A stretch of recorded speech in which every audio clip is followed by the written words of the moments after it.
فجر کی نماز کا واقعہ کیا ہے اور فجر کی نماز کس نبی کی سنت ہے؟ جب حضرت آدم علیہ السلام اس دنیا میں اتارے گئے تو وہ وقت رات کا وقت تھا۔ چونکہ حضرت آدم علیہ السلام جنت میں رہا کرتے تھے تو جنت میں تو رات ہوتی ہی نہیں تھی، اس لیے جب آدم علیہ السلام دنیا میں آئے تو وہ رات کا وقت تھا۔ جب آدم علیہ السلام نے اندھیرے کو دیکھا تو تھوڑے پریشان ہو گئے، اور جب صبح ہوئی سورج کو دیکھا تو اللہ کا شکر کیا اور 2 رکعت فجر کی نماز ادا کی۔ تو وہ نماز اللہ تعالیٰ کو اتنی پسند آئی کہ وہ نماز فجر کی نماز بنا کر ہم مسلمانوں پر فرض کر دی۔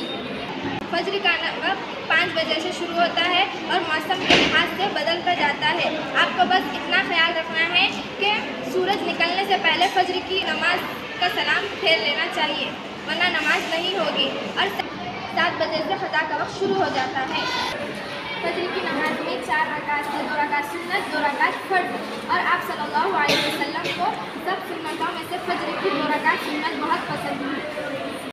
فجر کی نماز پڑھنے سے 4 فائدے ہوتے ہیں۔ پہلا، چہرے پہ نور آتا ہے۔ دوسرا، وہ اللہ تعالیٰ کے حفظ و امان میں رہتا ہے۔ تیسرا، کل قیامت کے دن اسے مکمل نور حاصل ہوگا۔ اور چوتھا، اسے جہنم سے نجات حاصل ہوگی۔ اور فجر کی نماز کے وقت فرشتے رزق لے کر حاضر ہوتے ہیں۔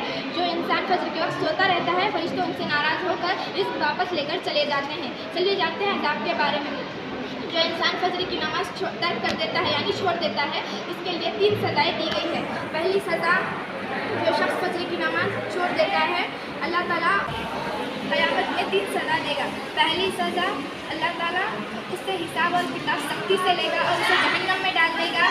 دوسری سزا، اس پر ایک فرشتہ مسلط کر دے گا جو اسے منہ کے بل گھسیٹتا ہوئے جہنم کی طرف لے کر جائے گا۔ تیسری سزا، کل قیامت کے دن اللہ تعالیٰ اس شخص کو غصے کی نظر سے دیکھے گا جس سے اس کے چہرے کا گوشت گل کر نیچے گر جائے گا۔ اللہ اکبر۔ فجر کی نماز کے بعد سورہ یاسین کی تلاوت کرنی چاہیے۔ آپ صلی اللہ علیہ وسلم نے فرمایا، جو شخص فجر کی نماز کے بعد اللہ تعالیٰ کی رضا کے لیے سورہ یاسین کی تلاوت کرتا ہے، اللہ تعالیٰ قیامت کے دن اللہ تعالیٰ اسے شہیدوں کی جنت دکھائے گا۔ اس دن کے سارے کام اللہ تعالیٰ کے سامان میں ہوتے ہیں۔ ظہر کی نماز کے بارے میں، ظہر کی نماز خود اس کی سنت، اس نبی کی سنت ہے۔ ظہر کی نماز حضرت ابراہیم علیہ السلام کی سنت ہے۔ سب سے پہلے ظہر کی نماز حضرت ابراہیم علیہ السلام نے ادا کی تھی، جبکہ وہ اپنے بیٹے حضرت اسماعیل علیہ السلام کے ذبح کرنے والے امتحان میں پاس ہو چکے تھے، اس لیے انہوں نے 4 رکعت شکرانے کے طور پر پڑھی تھی، اس لیے اللہ تعالیٰ نے ہم پر یہ نماز فرض کر دی گئی۔ ظہر کے 12 رکعت ہیں، 4 سنت، 4 فرض، 2 سنت، 2 نفل۔ نماز کا وقت، سورج جب زوال میں آ جائے تو ظہر کا نماز کا وقت شروع ہو جاتا ہے 12 بجے سے 4 بجے تک۔ ظہر کی نماز پڑھنے کی فضیلت، ظہر کی نماز پڑھنے سے ہمارے رزق میں اور مال میں برکت ہوتی ہے۔ ظہر کی نماز کے بعد سورہ فتح پڑھنا چاہیے، سورہ فتح پڑھنے سے ہمارے مال اور مال میں برکت ہوتی ہے۔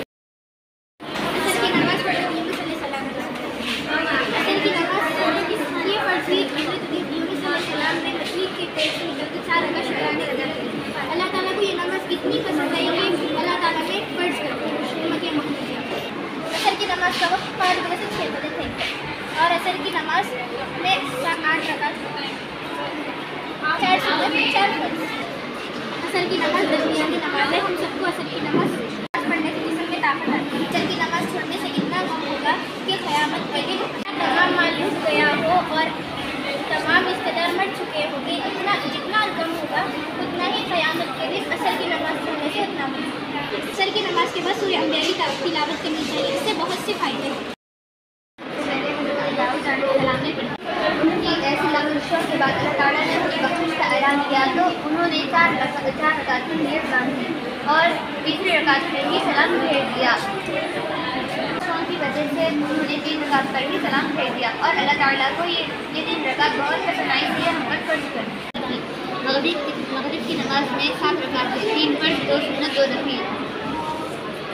مغرب کی نماز کی ہمیں پابندی کرنی چاہیے کہ اولاد فرمانبردار ہوتی ہے، کیونکہ مغرب کی نماز میں فرشتے بدل جاتے ہیں، اس لیے جب ہمارے پاس فرشتے آئیں تبھی ہم نماز کی حالت میں رہیں، اور جب اللہ تعالیٰ کے پاس فرشتے جائیں تبھی ہم نماز کی حالت میں رہیں۔ مغرب کی نماز میں سورہ واقعہ پڑھنا چاہیے۔ کی نماز آپ صلی اللہ علیہ وسلم کی سنت ہے، ہم سونے سے پہلے نماز پڑھ کر سوتے تھے، اس لیے اللہ تعالیٰ کو یہ ادا پسند ہے۔ عشاء فرض، عشاء کے 17 رکعت ہے، 4 رکعت سنت، 4 رکعت فرض، 2 رکعت سنت، 2 رکعت نفل، 3 واجب، 2 نفل۔ 3 واجب وتر میں دعائے قنوت پڑھنا ضروری ہے ورنہ ہماری نماز قبول نہیں ہوتی۔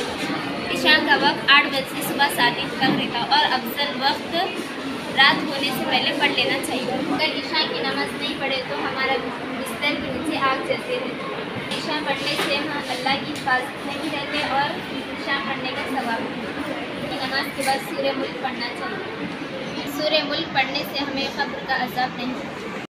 دعا ہے ہم سب کو 5 وقت نمازی بنائیں۔